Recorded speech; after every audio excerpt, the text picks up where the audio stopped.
run around all 9 decks. They'll certainly be worn out and ready for a nap.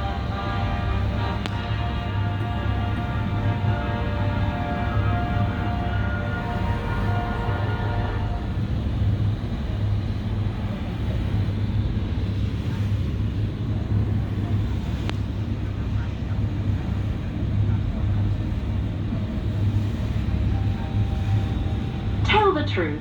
Does London Bridge look especially historic? Maybe not at first. After all, this particular bridge is only a few decades old. But it's at least the 5th bridge that stood here. The Romans built the first London Bridge almost 2,000 years ago. The wooden bridge that stood here in the year 1014 was pulled down by Viking warriors.